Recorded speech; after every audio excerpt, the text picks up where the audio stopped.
HSC পরীক্ষা 2024-এর নতুন routine প্রকাশ করেছে।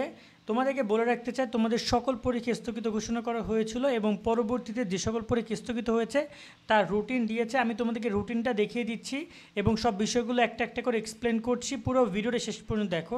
এই যে রুটিনটা দেখতে পাচ্ছ, এটা কিন্তু আগের রুটিন। তোমরা দেখতে পাচ্ছ এখানে লেখা আছে 2/4/2024। এটা আগের রুটিন, যেটা 30 তারিখ থেকে 11 তারিখ পরীক্ষা শেষ হওয়ার কথা ছিল, কিন্তু সেটা আর হয়নি, এটা পুরো বাদ। এখন নতুন রুটিন হচ্ছে এইটা, যে রুটিনটা প্রকাশ করা হয়েছে 1/8/2024 এবং এটা তোমরা পাবা উচ্চ মাধ্যমিক শিক্ষা বোর্ড ঢাকার ওয়েবসাইটে।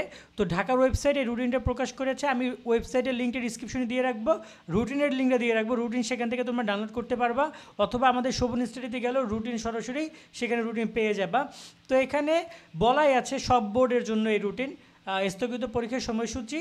এখানে সব ইনফরমেশনগুলো ওই রুটিনের মতো সেমই। আমি এখানে বলছি কবে কোন তারিখ কী পরীক্ষা হবে, একটু দেখে নাও। এখানে এই রুটিন অনুযায়ী পরীক্ষা হবে কি না সেটা এখন, যদি পরিবেশ পরিস্থিতি ভালো থাকে, শিক্ষা পরিবেশ থাকে, পরীক্ষা নেওয়ার পরিবেশ থাকে, অবশ্যই পরীক্ষা হবে। এটা কিন্তু মূল কথা। কেমন? এরপরে যে পরীক্ষা যারা বয়কট করছে, এই বিষয়টা নিয়ে আমি একটু কথা বলবো ভিডিওর শেষের অংশে। ভূগোল দ্বিতীয় পত্র পরীক্ষা 11 তারিখে যেটা স্থগিত হয়েছিল। রসায়ন প্রথম পত্র পরীক্ষা 12 তারিখে, ইসলাম ইতিহাস সংস্কৃতি 12 তারিখ, ইতিহাস প্রথম পত্র 12 তারিখ, উৎপাদন ব্যবস্থাপনা বিপণন প্রথম পত্র 12 তারিখ। 12 তারিখ এই 4টা পরীক্ষা হবে। 14 তারিখে পরীক্ষা হবে রসায়ন দ্বিতীয় পত্র, ইসলাম ইতিহাস সংস্কৃতি দ্বিতীয় পত্র, ইতিহাস দ্বিতীয় পত্র, আর হচ্ছে উৎপাদন ব্যবস্থাপনা বিপণন দ্বিতীয় পত্র। এটা হচ্ছে 14 তারিখ, একদিন বন্ধ, মাঝখানে একদিন বন্ধ। আর এখানে কোনো বন্ধ নাই, 11 তারিখে কোনো বন্ধ নাই। এরপর অর্থনীতি পরীক্ষা 18 তারিখে হবে। অর্থনীতি পরীক্ষা 18 তারিখে, প্রথম পত্র 18 তারিখে হবে, দ্বিতীয় পত্র হবে তোমার এখানে 20 তারিখে। দ্বিতীয় পত্র 20 তারিখে, দুদিন বন্ধ আছে। রুটিনটা বন্ধ রেখেছে টুকটাক, একদম প্রেশার দেয় নাই। তোমাদের এখানে জীববিজ্ঞান প্রথম পত্র পরীক্ষা, পরিসংখ্যা পরিণতি প্রথম পত্র এবং হচ্ছে তোমার এখানে ব্যবসা সংগঠন প্রথম পত্র পরীক্ষা হবে 22 তারিখে, 22 আগস্ট। আর হচ্ছে এখানে পরিণতি দ্বিতীয় পত্র, জীববিজ্ঞান দ্বিতীয় পত্র, ব্যবসা সংগঠন ব্যবস্থাপনা দ্বিতীয় পত্র পরীক্ষা হবে 25 তারিখে। এখানেও তোমরা 2 দিন বন্ধ পাচ্ছ, 23-24 বন্ধ পাচ্ছ সেকেন্ড পেপারে। আর হচ্ছে তোমাদের মনোবিজ্ঞান, কৃষি শিক্ষা, মৃত্তিকা বিজ্ঞান প্রথম পত্র, এই পরীক্ষাগুলো হবে 27 তারিখে। তার সাথে পরিসংখ্যান পরীক্ষা 27 তারিখে। আর এখানে মনোবিজ্ঞান দ্বিতীয় পত্র, কৃষি দ্বিতীয়, মৃত্তিকা বিজ্ঞান দ্বিতীয়, পরিসংখ্যান দ্বিতীয়, এটা হবে 29 তারিখে, একদিন বন্ধ পাচ্ছ। 27 তারিখেও একদিন বন্ধ পাবা। আর 1 তারিখ এখানে তোমার হচ্ছে আগস্টের পর অক্টোবর আসে। 1 অক্টোবর পরীক্ষা হবে হায়ার ম্যাথ ফার্স্ট পেপারের। 1 অক্টোবর, সেপ্টেম্বর, আমি ভুল বলছি, সেপ্টেম্বর, সেপ্টেম্বর, আগস্টের পর সেপ্টেম্বর আসবে। উচ্চতর গণিত প্রথম পত্র, ইসলাম শিক্ষা প্রথম পত্র তোমাদের পরীক্ষা হবে 1 সেপ্টেম্বর। তার সাথে গার্হস্থ্য বিজ্ঞান প্রথম পত্র 1 সেপ্টেম্বর। আর 3 সেপ্টেম্বর একদিন বন্ধ পাচ্ছ।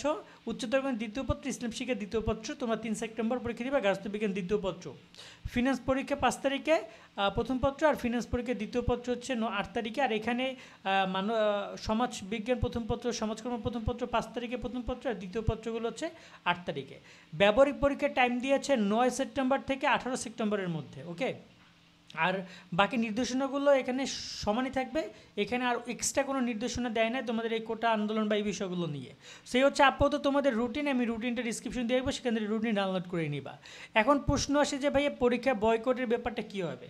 বয়কট শিক্ষার্থীরা কেন করছে? সিম্পল সলিউশন, যে শিক্ষার্থীরা চাচ্ছে তাদের বন্ধুবান্ধবদেরকে মুক্তি করা হোক এবং শিক্ষকদেরকে ছেড়ে দেওয়া হোক। এই দুইটা বিষয় যদি মেনে নেয় তাহলে অবশ্যই বয়কটও উঠে যাবে, বয়কট আর থাকবে না। কিন্তু আরও একটা ব্যাপার হচ্ছে যে জানি না কতটুকু শিক্ষা মন্ত্রণালয় মানবে। ইতিমধ্যে কিন্তু আমরা শুনছিলাম যে শিক্ষা মন্ত্রণালয় থেকে কিন্তু পরীক্ষার যারা হচ্ছে পরীক্ষার্থী যারা আটক হয়েছে তাদের কিন্তু বের করার জন্য বা তাদেরকে জামিনের জন্য কিন্তু অলরেডি আইনজীবী নিয়োগ দেওয়া হয়েছে। যদি এমনটা হয় তাহলে খুবই ভালো সংবাদ, এবং এই আইনজীবীর মাধ্যমে সকল শিক্ষার্থীদেরকেই মূলত আমার মনে হয় যে তাদেরকে বের করে দেওয়া উচিত, অথবা তাদের জামিন দেওয়া উচিত, তাদের পুলিশ থেকে নিঃশর্ত মুক্তি দেওয়া উচিত। ঠিক আছে? আর বয়কটের ব্যাপারটা বলবো যে এখন এটা পরিবেশ পরিস্থিতি শিক্ষার্থীদের উপর ডিপেন্ড করে, তোমাদের উপর ডিপেন্ড করে। নতুন রুটিন দিয়েছে, কেমন লেগেছে জানিও। কিন্তু মূল কথা হচ্ছে পরীক্ষা নেওয়ার পরিবেশটা অনেকটাই চলে গেছে। একটা ফ্লো থাকে, ধরো পানি যদি হঠাৎ করে বন্ধ হয়ে যায় তখন দেখবা যে অনেকক্ষণ শুকিয়ে যায় সব কিছু।